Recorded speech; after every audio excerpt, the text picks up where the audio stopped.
you guys okay with restarting?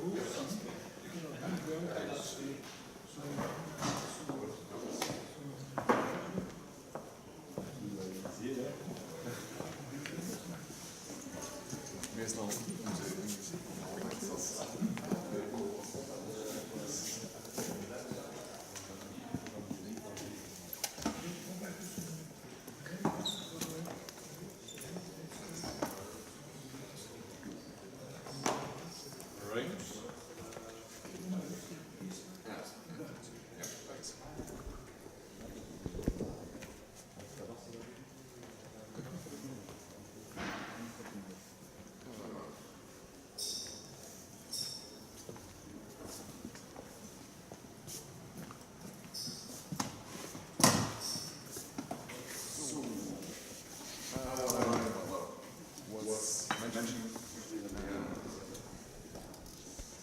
what I mentioned right before pizza broke out.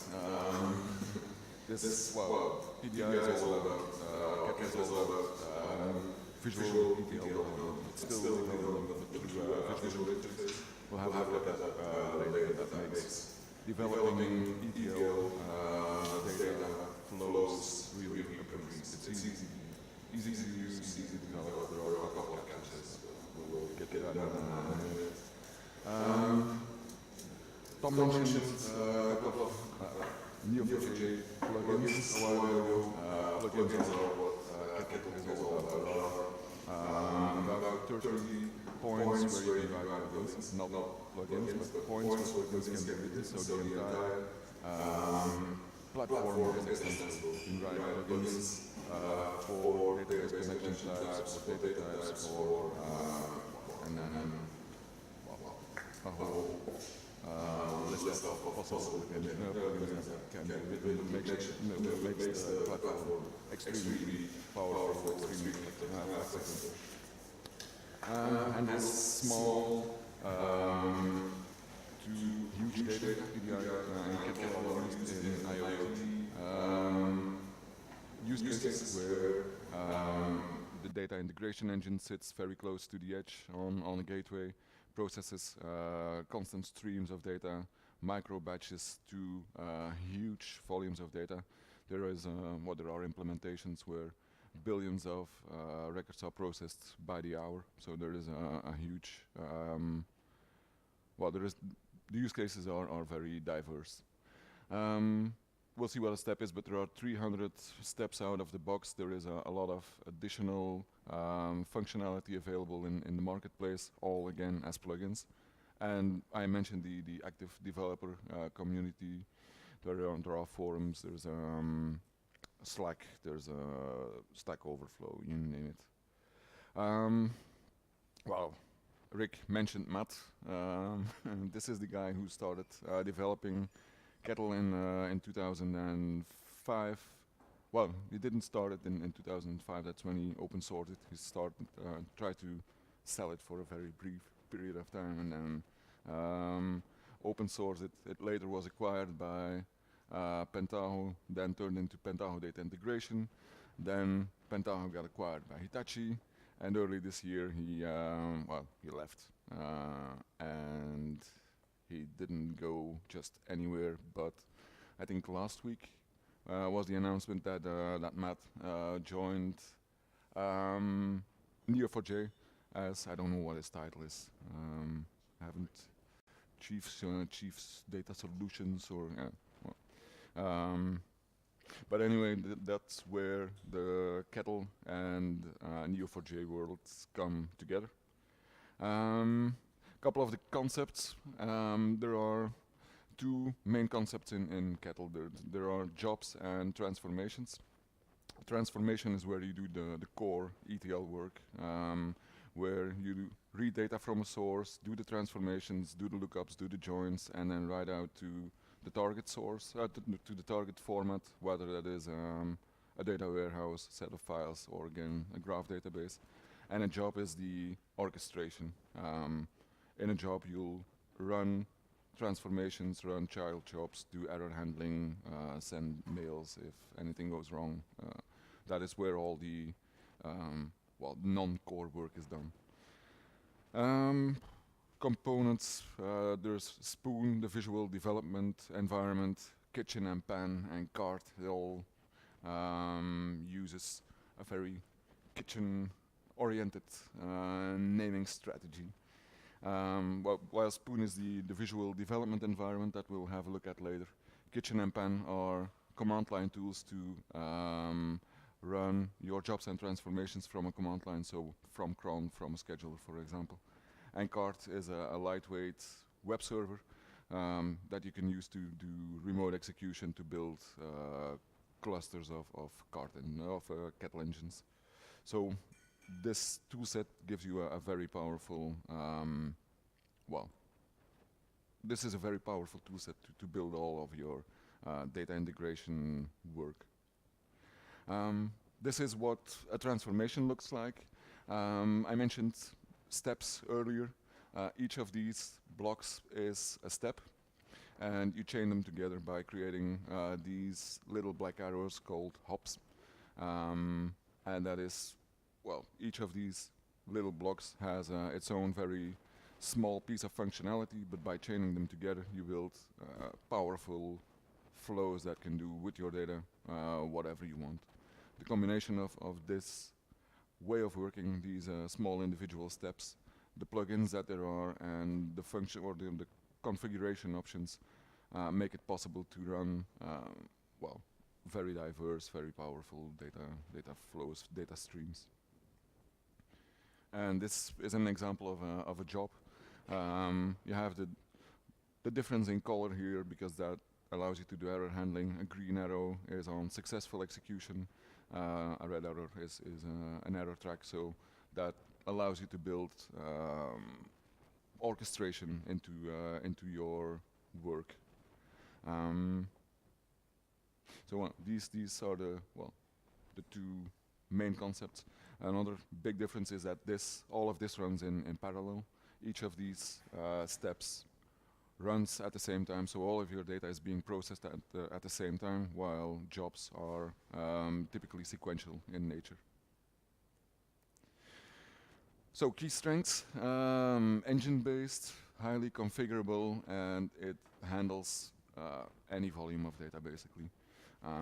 When I was starting with Kettle before 2012, and when we started to build NoBI as a team, one of the things I often used to say to customers is that there's nothing that can be done with Kettle, with PDI. And I've always been afraid that I would hit a brick wall at some point, but so far it hasn't happened. There's always a solution. And that is part due to the flexibility, the extended functionality, the extensibility, and that makes it the platform that it is. Couple of tips and tricks if you want to start writing your own jobs and transformations. It's important to organize your flow visually, to build your steps in a way that indicates where your data is going. Meaningful step names, it's very easy to leave the default values out, so you end up with transformations that do sort rows 1, 2, 3, 4, 5, and nobody has a clue, especially after 3 or 4 months. We mentioned Python. It's pretty easy to write meaningless ETL code as well. On the other hand, writing meaningful step names makes it self-document. A decent flow and meaningful step names are are two key things to consider when you want to write self-documenting ETL. Modular, write frameworks, do error handling in separate frameworks, logging, monitoring can all be identified and componentized as individual modules to make sure you don't repeat the same error handling tasks all over again. And most important of all, it is visual development. You're just dragging and dropping steps on a canvas and running a visual stream, but it is software. Treat it as software development. Make sure you test it, make sure it's in version control, make sure you have a release strategy, or you'll be doomed. And that is very often forgotten. It's very easy to just change little bits and pieces here and there. The same goes for all software development, I guess, but because of the visual development nature, it's almost easier to neglect to take decent care of your code. So this is what you should aim for. This is probably not the best example ever, but it's pretty clear to find out that you're reading data from two XML files. They are joined, sorted, denormalized. You do a couple of lookups, and in the end, you do a text file output. There's room for improvement, but this is clear. What we see way too often is this. And as we say in Dutch, een kat vindt hier een rage jongen niet in. It's even if you wrote this yourself, close it for 6 months, open it again, and you don't know where to start. But that brings us to Neo4j. The current options to load data to Neo4j are, I may miss a few, but there's a CSV import, there's the Neo4j ETL tool, and there are a couple of APIs for .NET, Python, Java, PHP, which are all in themselves powerful, but you end up with scripts, and more scripts. It gets the job done, but that's where I guess Neo4j understood that wasn't the long-term solution, and that's where the combination of Kettle and Neo4j may be very beneficial for both. There are two options. There's a Neo4j JDBC driver in Kettle that allows you to treat a Neo4j database as just any database, write Cypher queries to it, and get tabular results in return.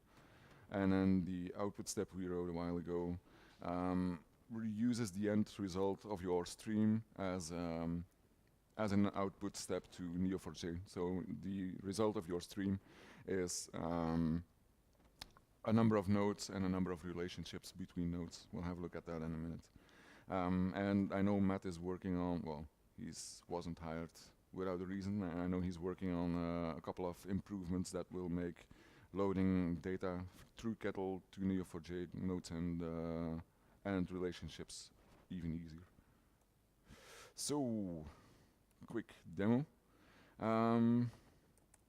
I'll make sure everything is gone first. Can't blame me of cheating. So this is a very basic job that loads Rick's Neo4j beer graph through Kettle.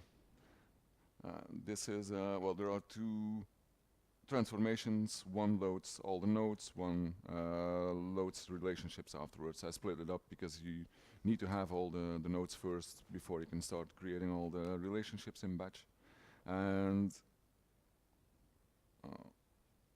well, I have a bit of a similar problem as Tom had earlier. The resolution is quite low, so I have to scroll and zoom. But what this does is it reads the beer CSV file, changes the alcohol percentage to a number. It performs a number of basic data operations here. So when we split up alcohol percentage, the brewery, the beer type, and the beer brand, there are a couple of nulls in all those data fields. Those are filtered out. A couple of quotes that have been removed, sort, and then I added a label. The label is just an additional field that has a value of alcohol percentage, and all of that is passed to this Neo4j step, where you create either a from node, to node, and a relationship that will perform a lookup to the nodes, create a relationship if they don't exist, and specifies the labels and the property fields that you want to add to your nodes. Well, and connection properties, obviously.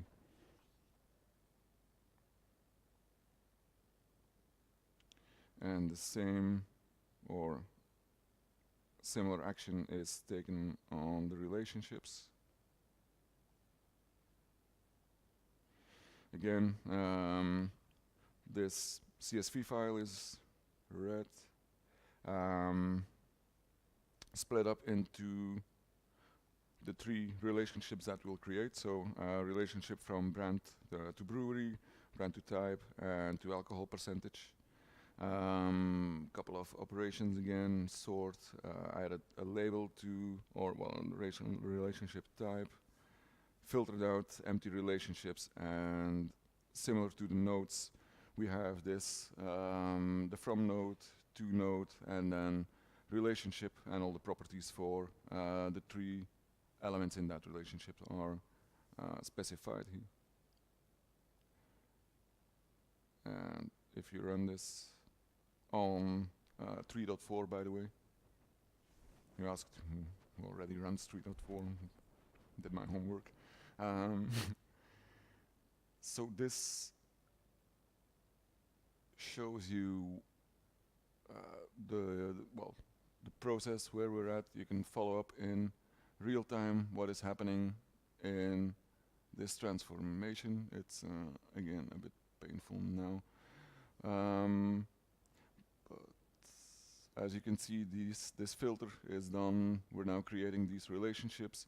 You get an output of the number of records that are being processed by each step in the entire flow.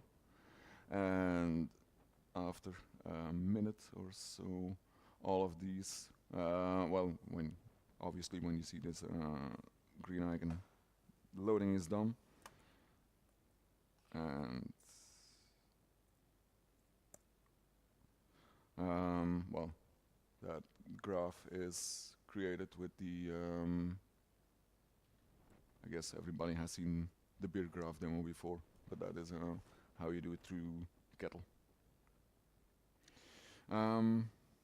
Yeah, so in summary, I think the approach to, well, all the overall power that you have to do data processing, data preparation, bit of data quality, data cleaning with an ETL platform that you can use to create your entire graph is well, good match, definitely. Yeah, so that's about it. Any questions?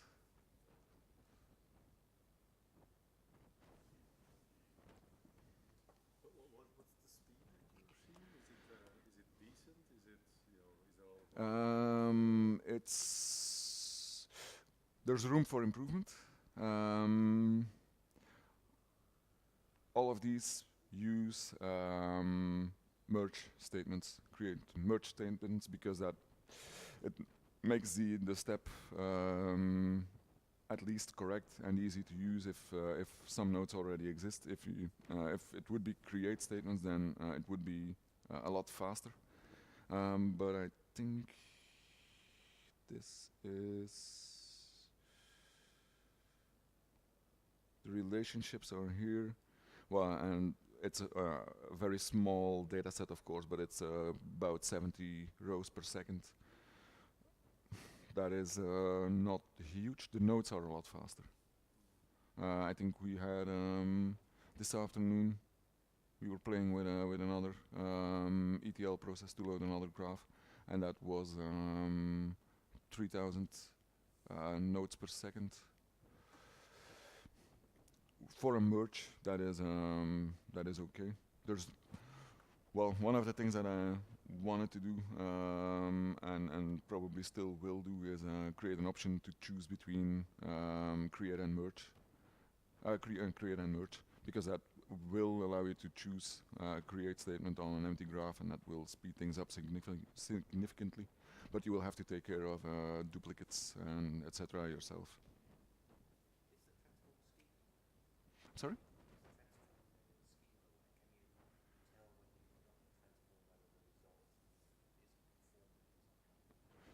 Um,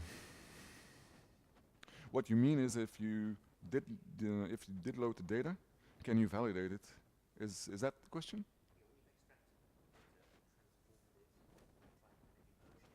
Yeah.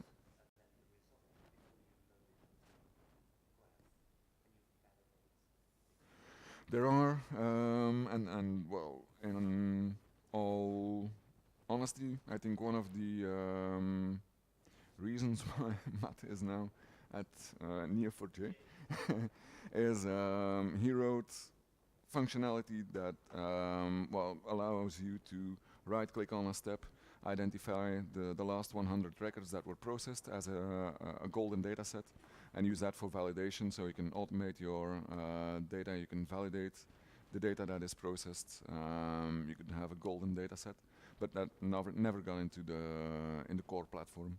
So it is there, but it's in the community. Yeah. Yeah. Yeah. Yeah. Well, there are a couple of things here.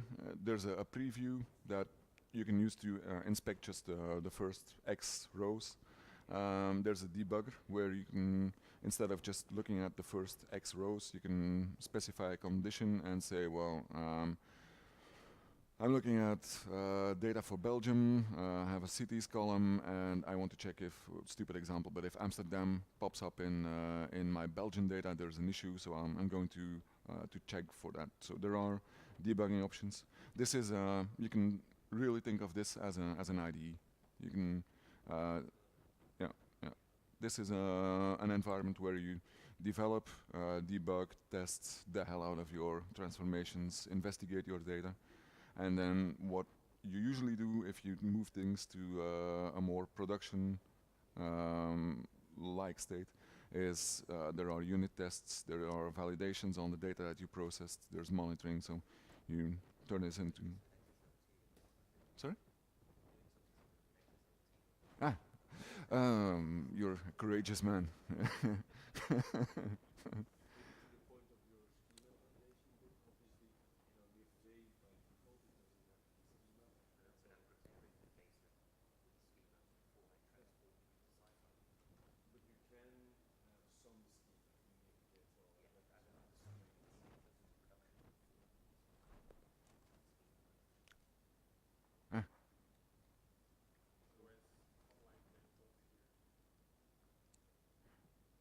Ah, ah, ah. Yeah, well, I can repeat this.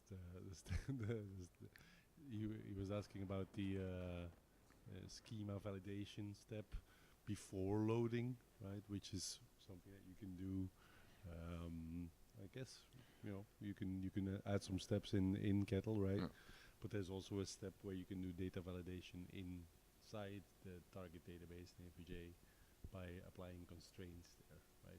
Where you can say this node has to have a unique property, or it has to have some kind of it has to have a property of it has to, yes, something like that, right? So I guess there's multiple layers where you can apply validation. What is usually, or what is done in a lot of cases, if if a load is done, there are a couple of validation queries to to do some random checks or aggregate checks to make sure that the data you loaded is loaded into the database in the way you intended to. It's often hard to do because you move, you change the data, you enrich data. The data that you read in is not the data that is written out to the data warehouse or the graph in this case. But instead of using SQL validation queries, you could use a validation framework, use that JDBC input step for Neo4j to do a couple of validation queries and read out the tabular results, of course, but check that what you expected to be there is there. Okay. Well. I think we need to talk more about beer. This is where I come in. Thank you, Bart. You're welcome.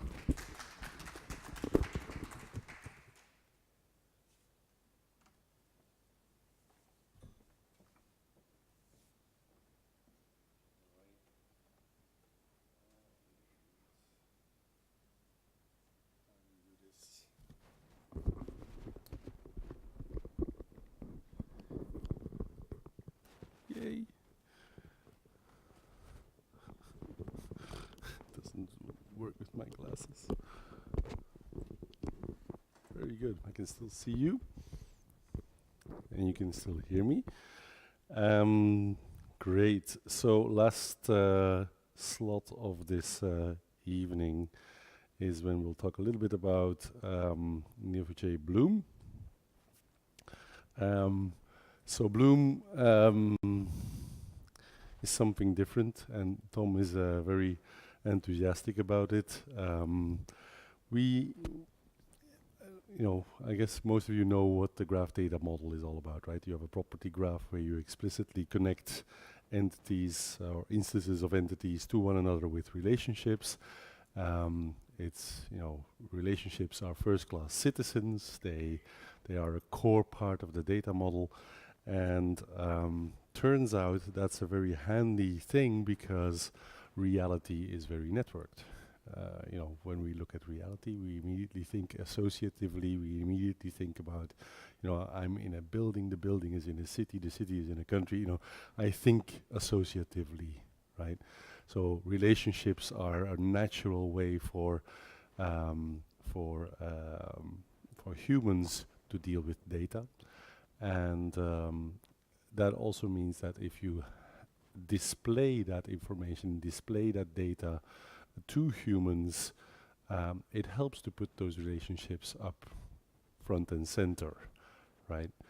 And we've seen this so many times that one of the nicest things that people like about a graph database isn't, performance, blah, blah, blah, blah, blah. It looks nice, right? And it's a very powerful thing.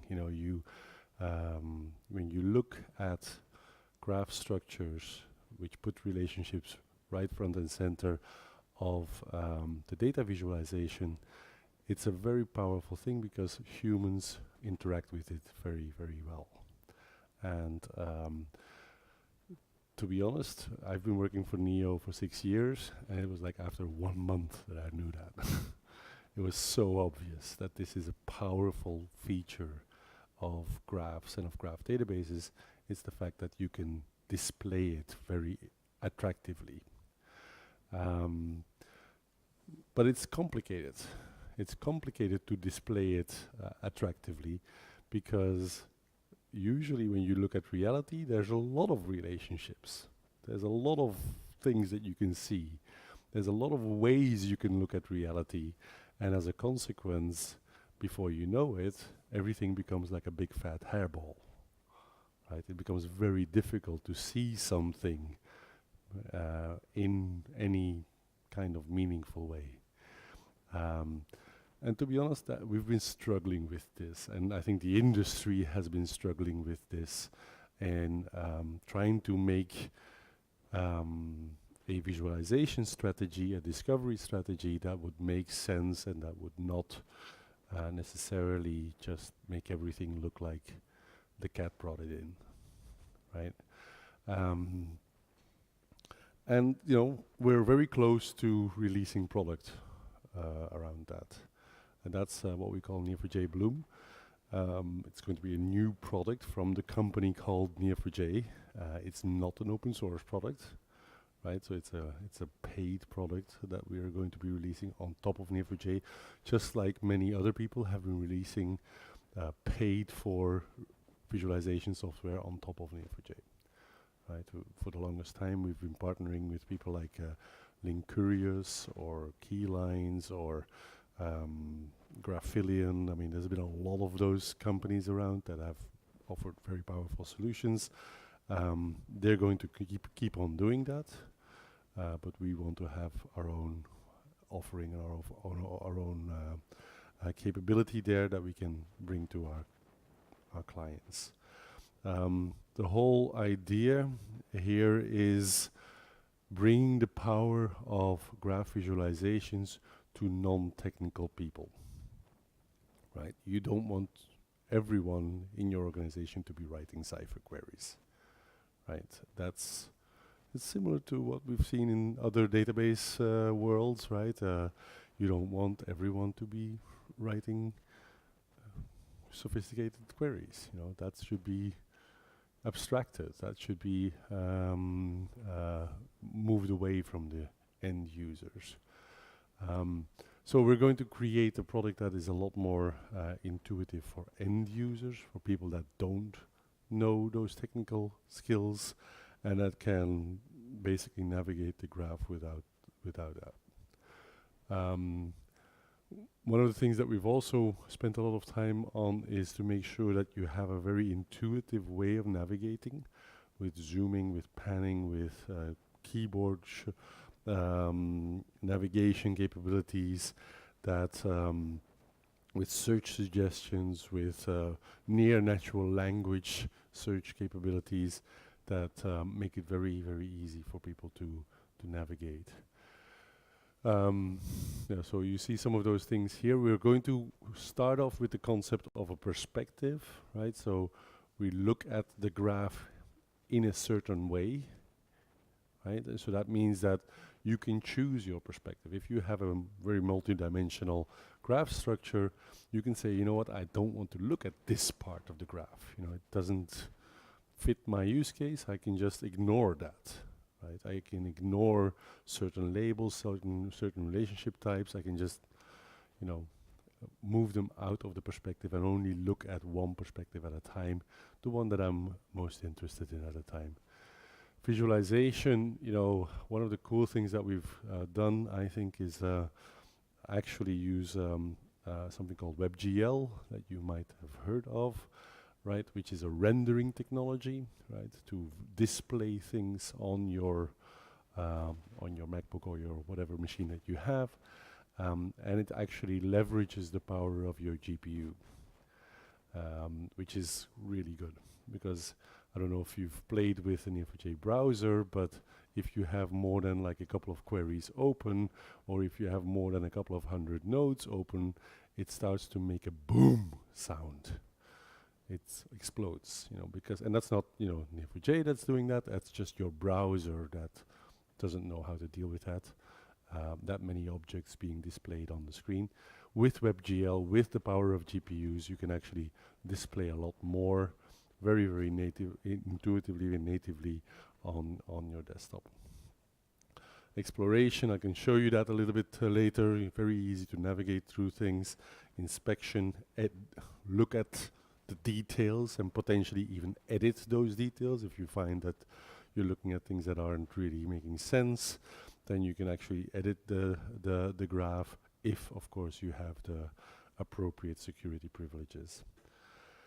And then last but not least, and I'll show you that as well, graph search capabilities, the ability to take complicated graph queries and make them very easily accessible by end users by fronting them with custom search phrases. So yep, we'll go and take a look at that, those graph perspectives. I'll share those slides with you. It's a very different product than the Neo4j browser. Why don't I just show you a couple of things? By the way, if you're ever looking for a list of Belgian beers, this is where Bart's dataset comes from. If I show this to Dutch people or to whoever, they're like, what? So, and the interesting thing is, when I started with Neo4j 6 years ago, there were about 400 fewer beers than today. 400 new beers in 6 years, which is amazing. Yeah? Microbrewery. We're making it work. So this is that list, right? And you can actually look at this web page and extract the table and put it into a CSV file and then import it.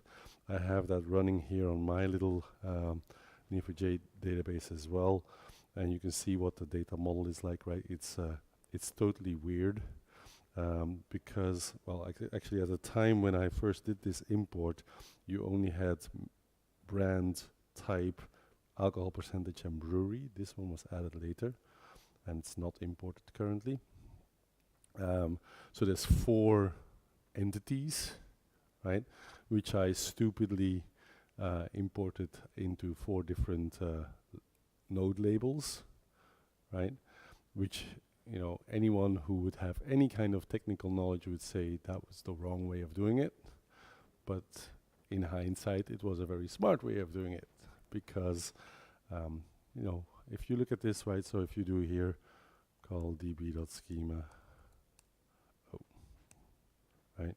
So this is the data model that's in this database, right? So you have beer brands that have a brewery and have a beer type, and they have an alcohol percentage, right? And the alcohol percentage is preceded by another alcohol percentage, right? So it's like a timeline of alcohol, alcohol percentages, which is completely weird, right? I mean, I could see how beer brands and beer types and breweries would be separate entity types, but alcohol percentage, you would say that's a property.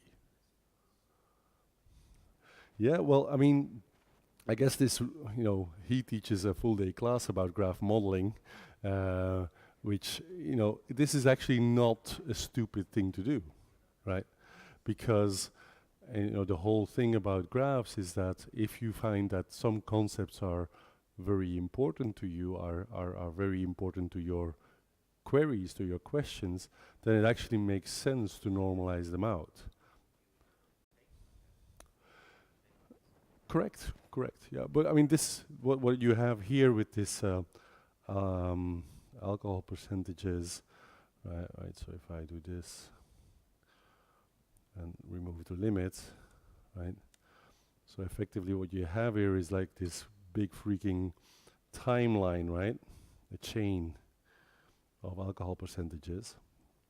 And yeah, normally you wouldn't do that, but because in the world of beers, alcohol is important, it's just the way it is, right? It actually makes sense to normalize it out and put it into its own little label category, because I will find out interesting things if I explore this, right? And if I start looking at this. You're still looking at the Neo4j browser here, right? This is not Bloom yet. This is, I need to write Cypher to do that, right? And I need to explore the graph using Cypher. But still, you know, I still use that demo, even though I got a really nasty reputation because of it. But I still use it a lot because I think, you know, there's some interesting concepts in here to this day. For example, if I grab a query here, like, for example, find Orval, which is obviously one of the best beers in the world, right? And I explore that a little bit, and I explored this one, the Trappist beers. You know, what I never knew is that there are multiple Trappist beers that have the same alcohol percentage as Orval, right? This thing is screaming recommendations at me, right? Here you go, Orval and Westvleteren Zes, which is the light version of Westvleteren. They both have 6.2% alcohol percentage. I didn't know that. And it's screaming recommendations at me. But yeah. And then the other one that I thought was super nice, which was like my second beer epiphany.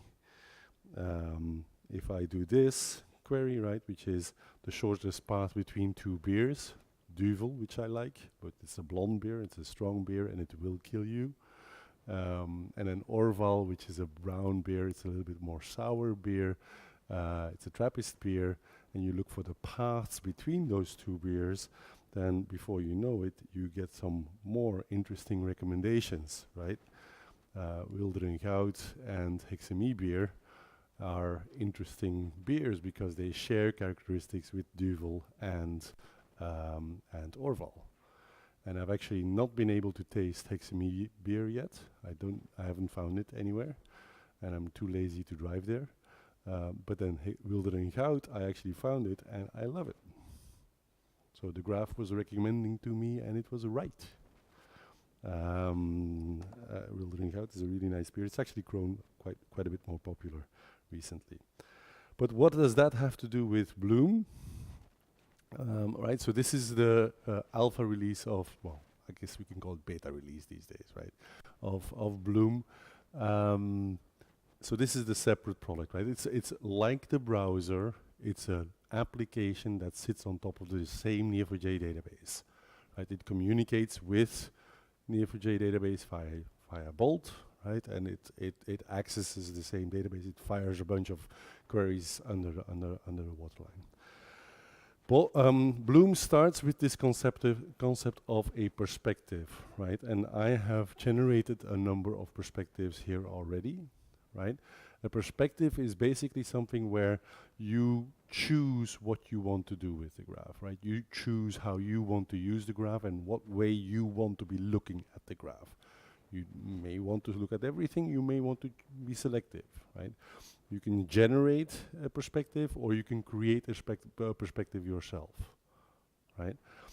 Here I've got a perspective that's already created, right? Which basically says, okay, alcohol percentages, I want them to have a particular color. Let's change it, right? And I want it to have a particular icon.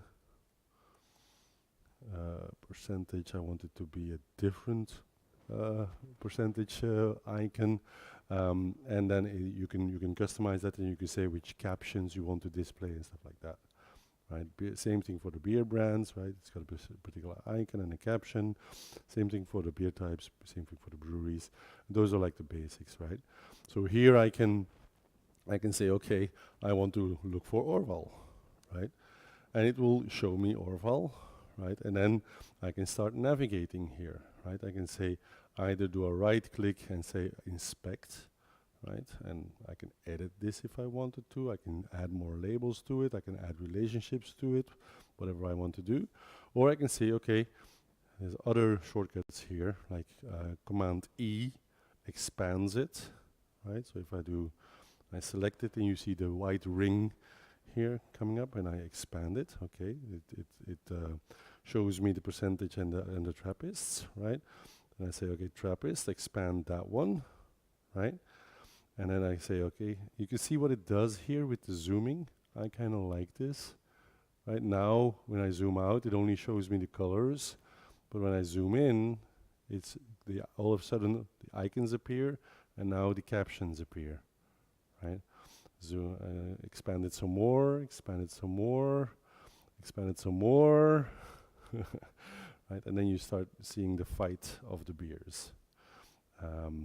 But you can see, right, it is quite good at displaying a large number of nodes, right? There's no problems with your browser exploding or whatever. It because of the WebGL, because of the GPU-based rendering, it does that quite nicely. I can clear the scene and I can say, okay, then you should now show me something else. Trappist with name Westmalle, right? What have I done? I've done something wrong. Beer brand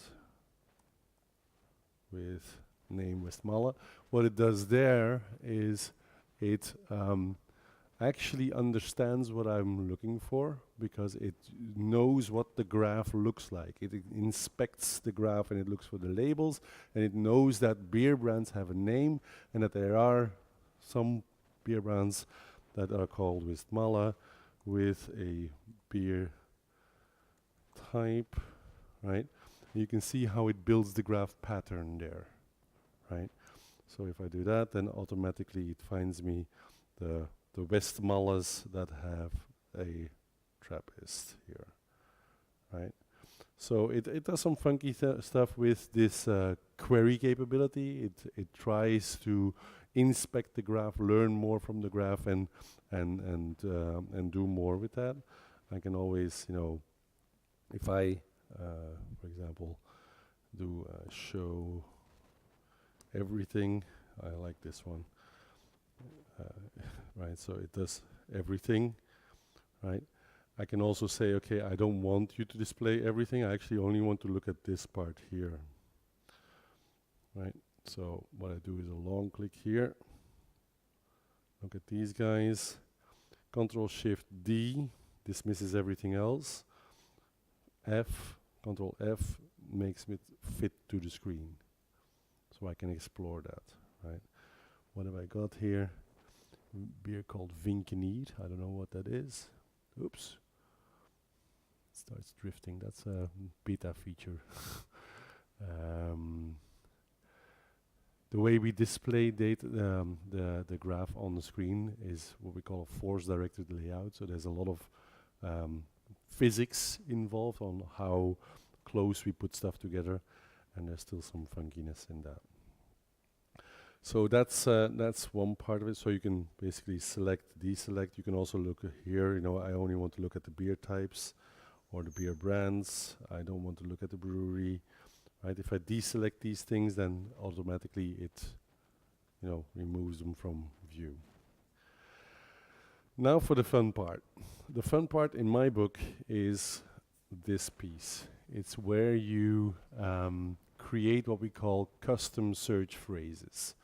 And custom search phrases is the part where Cypher and the power of Cypher querying comes together with near natural language search.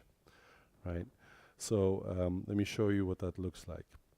Here, oh, it's going to help. This is not good, but anyway. Let me create a new one. That's better. Add a new search phrase.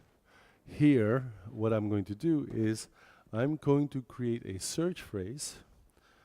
I'm going to go off script a little bit, so if it goes wrong, you know why that is. Let's say I'm going to call this the link between beers, right? And links, right? What I'm going to do here is I'm going to write a Cypher query, right? Actually, what I'm going to do is I'm going to steal a Cypher query from over here, right? This one here, which is the paths between two beers, right? But instead of putting duvel here,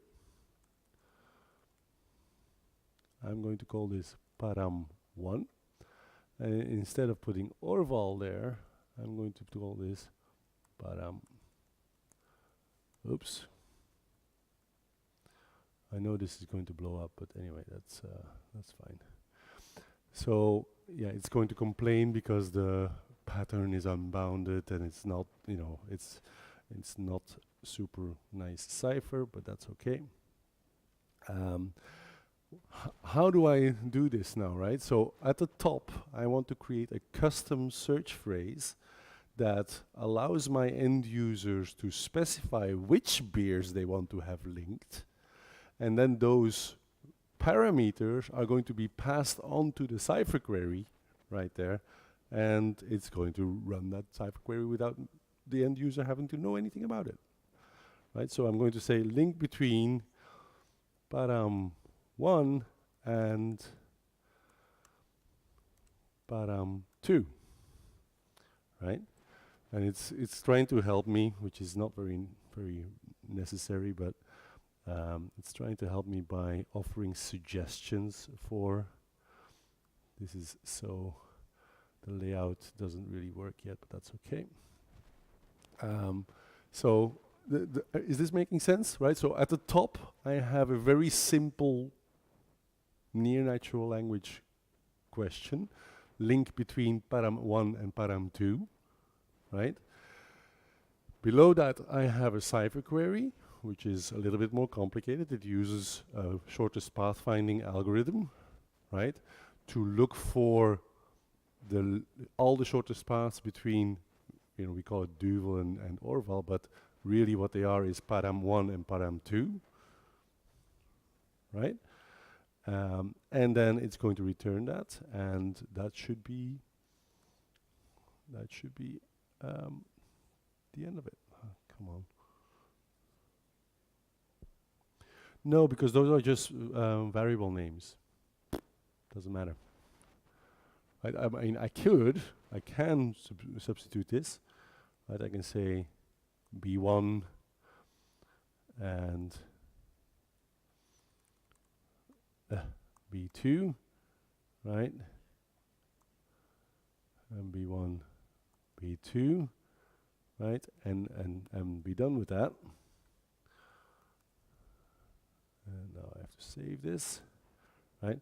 So here we are, right? So the new query is links between param 1 and param 2. If I go back to my perspective here, I will see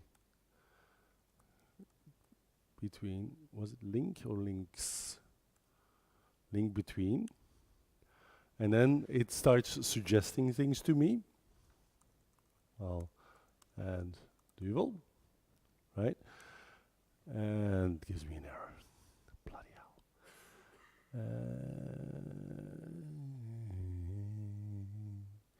I should not have gone off script.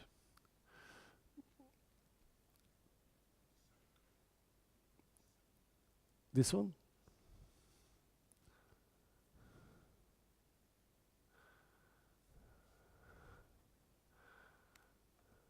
No.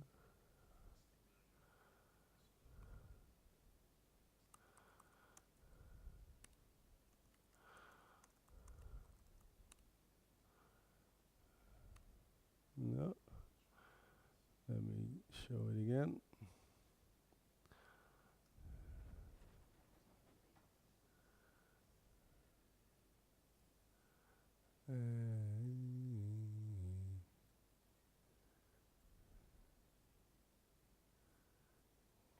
Alcohol percentage of let me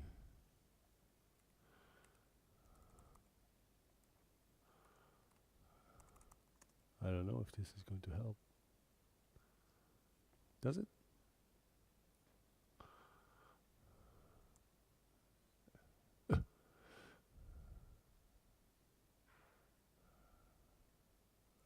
Link between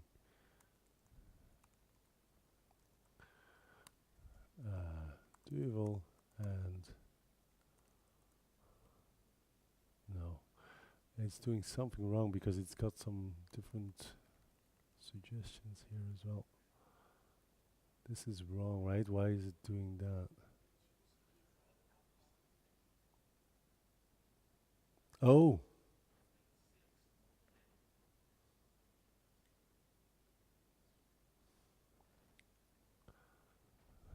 Yeah.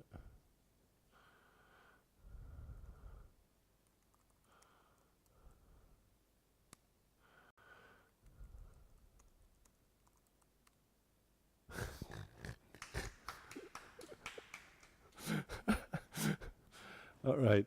And it does work with others, right? So if I say Orval and Zinebier, which is the one that I was drinking over there, it does work, right? So the whole concept there, I hope you haven't forgotten because of my technical lack of skills, is you have a very near natural way of expressing a business question, right? Behind that, I mean, I have another demo which is about fraud detection where the cipher query is like 20 lines long, but it takes 2 parameters, right? Or yeah. So and all the end user has to do is find fraud rings. Yeah, and it does everything for you behind that, which is super powerful. And that's the whole thing, right? I mean, there's a lot more that we think we can and want to do with this. The whole idea of making these visualizations shareable between audiences, right? To being able to share that with different people in a team, exporting, importing, tabular outputs. And there's a lot of stuff that we're still working on. But we feel like we've got the start of a really nice visualization solution here. Yes, you can. Yeah. So, yeah, this perspective that I was talking about here, right? So if I say alcohol percentages have to be fuchsia now, then all of a sudden that's what they do. Right, so you can choose that yourself. You can share those perspectives as well. You can make sure that everyone looks at the same way and everything. So it's quite good. Does that make sense? Yep.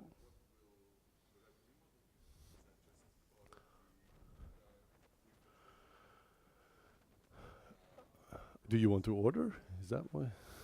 Ah. No. It's not for sale yet, but so the revenue model is going to be two components. It's going to be an add-on to the Neo4j server, which is a small component, and then it's going to be per user, per end user. I'm sorry? Well, that's the most likely yes, but that's not been finalized. We really want to get the product out first. Most likely there's going to be some kind of a free version which is part of the Neo4j desktop, right? But that's not been finally decided yet. But the pricing level, I mean, it's not going. It's not. It. Yeah.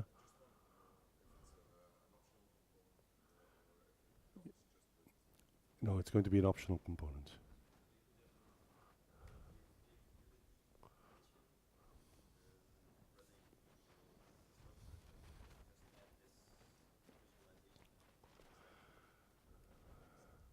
No, it's going to be enterprise only. Yeah. But I mean, enterprise is free for lots of people, right? I mean, we give the enterprise edition for free for individual use, for startups, for academic use. All those people use enterprise for free. Yes, Nick, you can use it for free.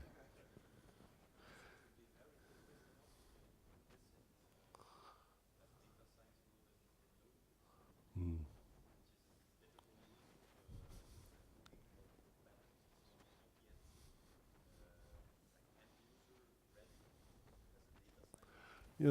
I think that's very, very likely. Yeah? I mean, the whole idea around pattern detection, I guess, is and I think I personally feel like Cypher and Neo4j is really great at doing real-time pattern matching queries, right?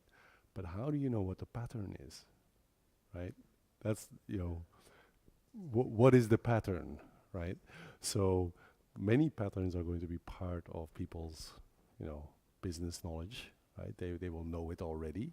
But some patterns, they're actually going to find out by looking at stuff like this, right? They're going to apply their domain knowledge and look for new things and look for new patterns, which they can then operationalize later on in a real-time environment on a Neo4j database, right? But this is going to be more of the discovery bit, right? And then the next phase, I think, is going to be AI and blah, blah, blah, blah, blah. It's going to be like machine learning type of stuff, right? Yes. Well, I mean, yeah. Oh, everything's like running on my laptop, but it's a tiny little database. But the Bloom is an application that talks to an Neo4j server, and the server in this case is running on my laptop. So, good stuff coming.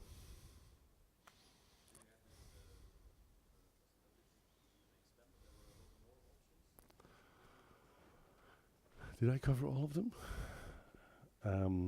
No, I don't think I covered all of them. Let's see here.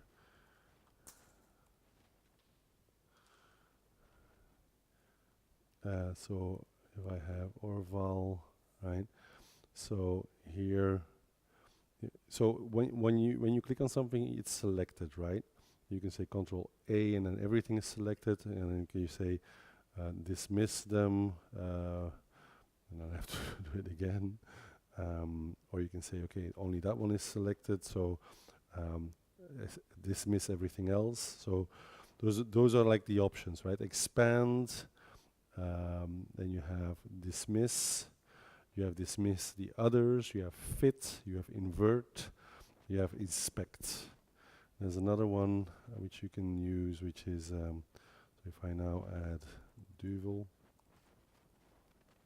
right, then I can say, okay, this one and that one, I select both with keeping control, and then I can say, show me the path, right?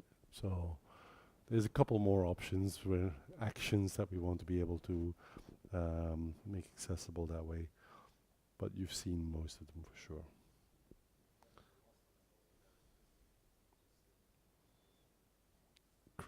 Create the relationship, right?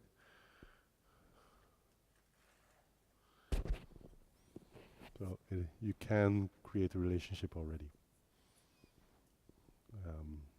And in the creating the nodes is also going to be added, I think, very shortly, and before release. Yeah, in the database, if you have the rights, right? Because you're authenticated to the database, and you have to have the rights to do that.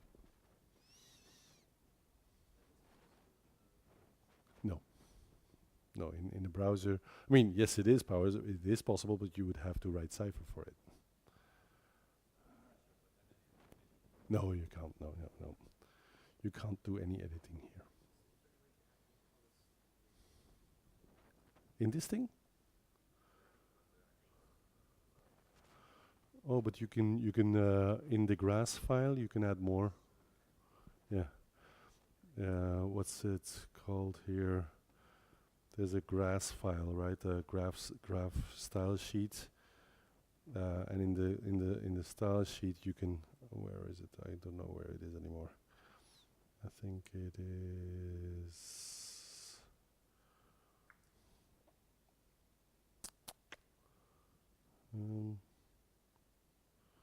Help me out, Tom.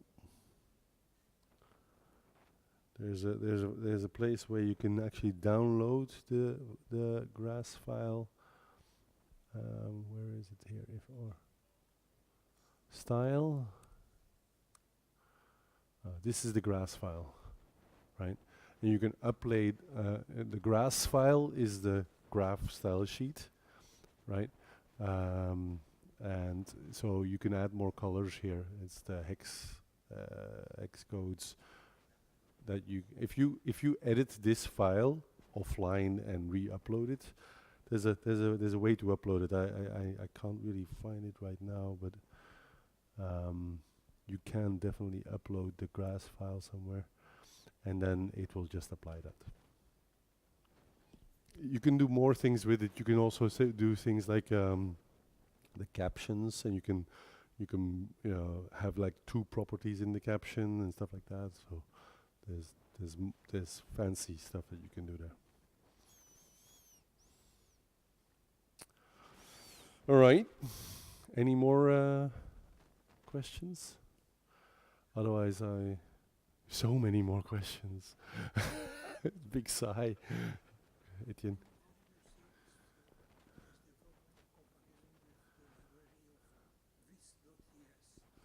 Yes.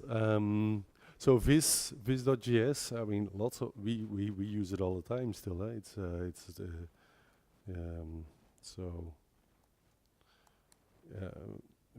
Actually there's a Neo4j as well, right? Yeah, so this thing, which is it's a visualization library, right? So a visualization library is where you as an application developer who is very familiar with JavaScript and application development, right? You would grab this thing, integrate it into your application, and that would take care of the custom visualization requirement that you would want to develop for your particular application, right? And to be honest, that's how most people do it. You know, most people develop visualizations for particular purposes, for very specific generic, you know, I mean, even within Bloom, right, you have a perspective, you have a very specific way of looking at the graph, because otherwise it very quickly becomes very complicated. So this is first of all, it's a library, right? So it's